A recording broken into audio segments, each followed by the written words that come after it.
এটি একটি ভালো উদ্যোগ। সরকারিভাবে না হয়ে এটা বেসরকারিভাবে বৃত্তি প্রতিযোগিতার যে আয়োজন করা হয়েছে, এই আয়োজক বৃন্দকে আমি সকল অভিভাবক বৃন্দের পক্ষ থেকে ধন্যবাদ জ্ঞাপন করছি। এই ধরনের কম্পিটিশন থাকলে বাচ্চাদের ভিতর পড়ালেখার আগ্রহ আসে এবং এই বাচ্চাদেরকে যারা লালন পালন করছে, যাদের বাবা মা লালন পালন করছে, এই সমস্ত বাবা মারাও ইন্সপায়ার্ড হয়, উৎসাহিত হয় এবং এই বাচ্চাদের ভিতরে কম্পিটিটিভ মনোভাব থাকলে তাদের যে মেধা বিকাশ এবং তাদের যে শেখার প্রতি আগ্রহ, স্প্রিয়া,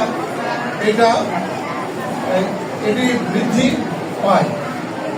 এবং আমি যেটা জানতে পেরেছি, এই বাংলাদেশ কিন্ডারগার্টেন ঐক্য পরিষদের লড়াই জেলা কর্তৃক আয়োজিত 19টি কিন্ডারগার্টেন স্কুলের যে বৃত্তি পরীক্ষা নেওয়া হয়েছিল, সেখানে পরীক্ষার্থীর সংখ্যা ছিল 448 জন। এর ভিতরে সাকসেসফুল হয়েছে, ট্যালেন্ট পুলে বৃত্তি পেয়েছে 56 জন এবং সাধারণ গ্রেডে বৃত্তি পেয়েছে 87 জন। মোট 143 জন ট্যালেন্ট পুল ও সাধারণ গ্রেডে যথাক্রমে বৃত্তি পেয়েছে। বাকি যারা পায় না, সেই সমস্ত বাচ্চারা যে খারাপ স্টুডেন্ট এটি কিন্তু নয়, কারণ সবাইকে পুরস্কার দেওয়া সম্ভব হয় না।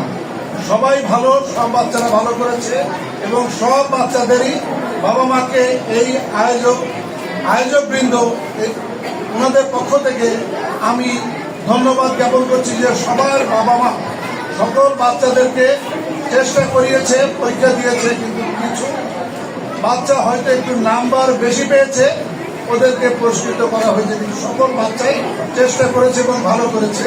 সকল বাচ্চাদেরকে আমিও আমার পক্ষ থেকে, আয়োজকবৃন্দর পক্ষ থেকে আবারও ধন্যবাদ জ্ঞাপন করছি। এই যে অনুষ্ঠান, এই যে বাচ্চাদের যে ট্যালেন্ট পুলের যে আয়োজন, এটি দরকার আছে, কারণ নেপোলিয়ন বোনাপার্ট উনি বলেছিলেন যে give me a good mother, I will give a good nation. তার মানে এই যে বাবা মারা যে চেষ্টা করছে, এই চেষ্টা আমি প্রধান অতিথি হিসেবে চাই এটি অব্যাহত থাকুক এবং এই অব্যাহত মধ্য দিয়ে এই ধরনের অনুষ্ঠান এবং এই ধরনের আয়োজন, এই ধরনের উদ্যোগ এটি আরও ভবিষ্যতে সফল থেকে সফলতায় উত্তীর্ণ হোক, এই কামনা, এই প্রত্যাশা করে আমি আমার বক্তব্য শেষ করলাম। এবং আগামী দিনেও আয়োজকবৃন্দ যেন এই ধরনের অনুষ্ঠান কন্টিনিউ করে চালিয়ে যায় এবং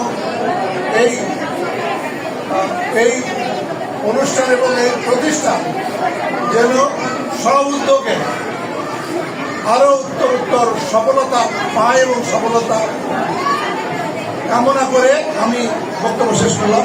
আল্লাহ হাফেজ।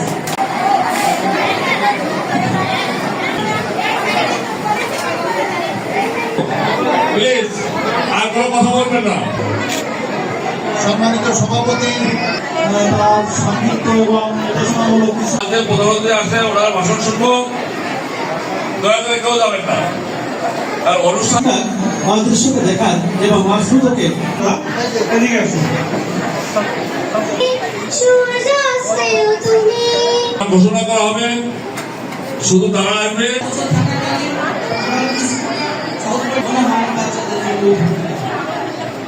মানুষ যখন বাচ্চা অবস্থায় জন্মায়, তারা এই 143 জনের মাধ্যমে অংশগ্রহণ করেনি পরীক্ষা। এর ভিতরে যে বেশি নম্বর পাবে, কি বলেন, সবাই হাতে তালি দিয়ে দেন আপনারা। প্রধানমন্ত্রী আসে, ওনার ভাষণ শুনবো, যাতে পরবর্তী ক্লাসগুলোতেও এইটা